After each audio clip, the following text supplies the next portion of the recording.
अस्सलामुअलैकुम वरहमतुल्लाहि वबरकातुहू। नाज़रीन, मैं आपका मेज़बान हाफ़िज़ मोहम्मद फ़सीहुद्दीन मेदक और आप देख रहे हैं मेदक फास्ट न्यूज़। आइए डालते हैं आज की खबर पर एक नज़र। रियासती वज़ीर ख़ज़ाना व महकूम सेहत मिस्टर टी हरीश राव ने आज ज़िले मेदक के तोपरान में कोंडा लक्ष्मण बापूजी के यौम पैदाइश के मौके पर उनकी मूर्ति की नकाब कुशाई की। इस मौके पर उन्होंने खिताब करते हुए कहा कि बापूजी एक अजीम लीडर थे जिन्होंने रियासत तेलंगाना की तरक्की के लिए काफ़ी कुर्बानियाँ दी और गरीबों के लिए बहुत सी लड़ाइयाँ लड़ी हैं। वो सारी ज़िंदगी तेलंगाना के लिए तड़पते रहे और पुख्ता यकीन रखते थे कि इस खित्ते की बेहतरी के लिए एक अलहदा रियासत होनी चाहिए। कोंडा लक्ष्मण बापूजी पद्मशाली बिरादरी का एक खुददार जरीदा है।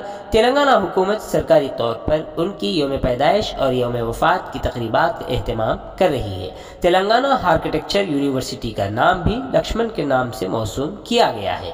उन्होंने अपने खिताब में मज़ीद कहा कि तेलंगाना रियासत आने के बाद तोपरान ने ज़बरदस्त तरक्की की है, जबकि कांग्रेस के दौरे हुकूमत में तोपरान की तरक्की पर खुसूसी तवज्जो नहीं दी गई है। जो कुछ तरक्की हुई है वो सिर्फ BRS हुकूमत में हुई है। अलावा अजीम minister mister T Harish Rao ने अपने खिताब में कई एक बातें बतलाई है।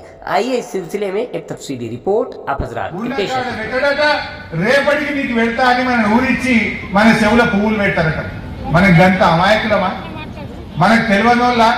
ఈ కాంగ్రెస్ మాటలు నమ్మితే మనం ఆగమైపోతాం, మన భవిష్యత్తు దెబ్బతినేటువంటి అవకాశం ఉంటుంది।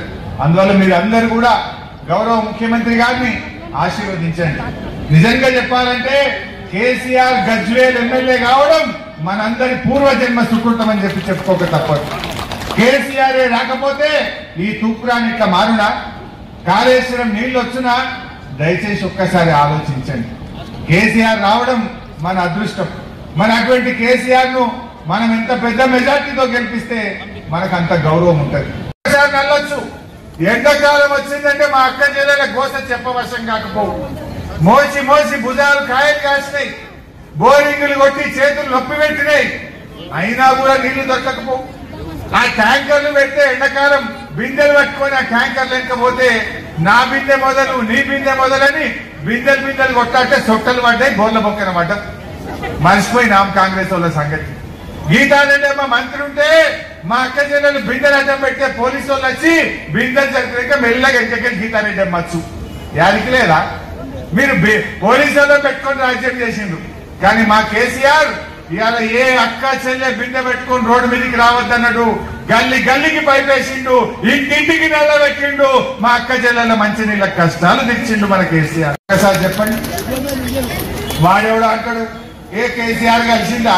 నువ్వు కలిసి ఉద్దాసం చేసినావు, నువ్వు కలిస్తే నా నీళ్ళు ఇవ్వపోతుంది, నా రోడ్డు ఇవ్వపోతుంది, నా మోలు ఇవ్వపోతుంది, నా కళ్యాణ లక్ష్మి ఇవ్వపోతుంది, నా దవాఖాన పట్టించుకోపోతుంది।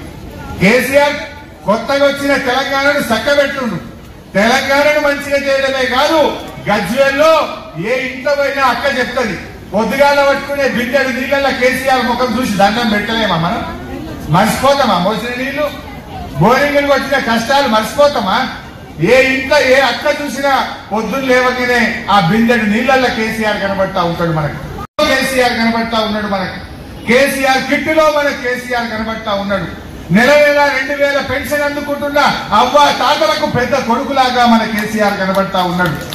కేసీఆర్ ప్రతి గుండెలో ఉన్నాడు, ప్రతి హృదయంలో ఉన్నాడు, ప్రతి మనిషిలో కేసీఆర్ ఉన్నాడు।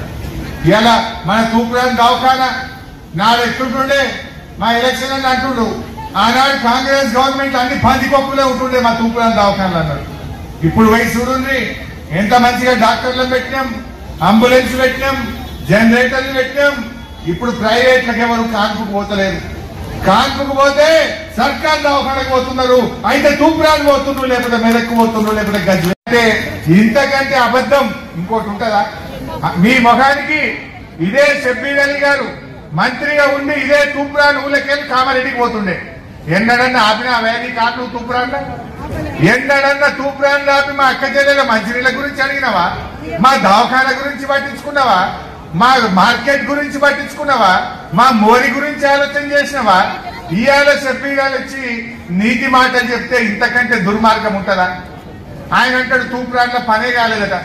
నువ్వు వైనాడు తూప్రాన్లో చిన్న బుడ్డ రోడ్డు ఉండే, ఇప్పుడు 4 లైన్ల రోడ్డు, డివైడరు, లైట్లు పెట్టి మా కేసీఆర్ ఎంత బాగా చేసిండో। తెలంగాణ రావాలని తెలంగాణ వస్తే ప్రజలు బాగుపడతారని తెలంగాణ కోసం పరితపించినటువంటి వ్యక్తి బాపూజీ గారు. వారి విగ్రహాన్ని వాళ్ళ తూప్రాన్లో ఆవిష్కరించుకోవడం నాకు చాలా సంతోషంగా ఉంది.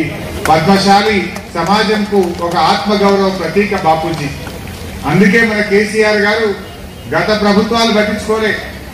గతంలో ఉన్న కాంగ్రెస్ వాళ్ళు, తెలుగుదేశం వాళ్ళు బాపూజీ గొప్పదనాన్ని గుర్తించలే.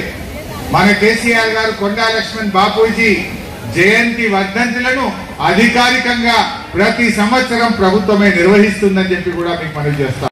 ఈ రోజుల్లో ఒక కౌన్సిలర్ పదవి రాజీనామా చేయమంటే 10 సార్లు ఆలోచిస్తారు. కానీ ఆనాడే తన మంత్రి పదవిని తెలంగాణ కోసం త్యజించినటువంటి గొప్ప మహనీయుడు కొండా లక్ష్మణ్ బాపూజీ గారు. కొండా లక్ష్మణ్ బాపూజీ గారు, కేసీఆర్ గారు తెలంగాణ ఉద్యమాన్ని ప్రారంభిస్తే మలి దశలో తన ఇంటిని, జలదృశ్యంలో తన ఇంటిని మన టిఆర్ఎస్ పార్టీ ఆఫీస్కి ఇచ్చినటువంటి గొప్ప వ్యక్తి కొండా లక్ష్మణ్ బాపూజీ గారు.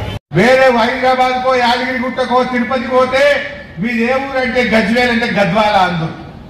ఉత్తరం పోస్టులు వేస్తే గజ్వేల్ ఉత్తరం గద్వాలకు పోతుండే. కానీ ఇప్పుడు యాడికి పోయిన గజ్వేల్ అనగానే అబ్బో మీరు కేసీఆర్ కాన్స్టిట్యూన్సా, మీది ముఖ్యమంత్రి నియోజకవర్గమా అని ఎంత గౌరవం పెంచిండు. యాడికి పోయినా మాది గజ్వేల్ అంటే, మాది తూప్రాన్ అంటే మన ఇజ్జత్ పెంచిండు, మన గౌరవం పెంచిండు మన కేసీఆర్ అని చెప్పి మనం చేస్తాం. కొత్తగా పెట్టుకున్న హార్టికల్చర్ యూనివర్సిటీకి కొండా లక్ష్మణ్ బాపూజీ హార్టికల్చర్ యూనివర్సిటీగా నామకరణం కూడా చేసుకోవడం జరిగింది. అంటే ఆ రకంగా బాపూజీని మనం ఎంతో గొప్పగా గౌరవించుకున్నాం. మొన్న ఈ మధ్యనే నేను సిద్దిపేటలో కూడా బాపూజీ గారి కాంస్య విగ్రహం పెట్టించిన, గజ్వేల్లో కూడా విగ్రహాన్ని ఆవిష్కరించుకున్నాం. ఇవాళ తూప్రాన్లో కూడా ఆవిష్కరించుకోవడం చాలా సంతోషంగా ఉంది. మీ అందరికీ శుభాకాంక్షలు, అభినందనలు కూడా తెలియజేస్తా ఉన్నా.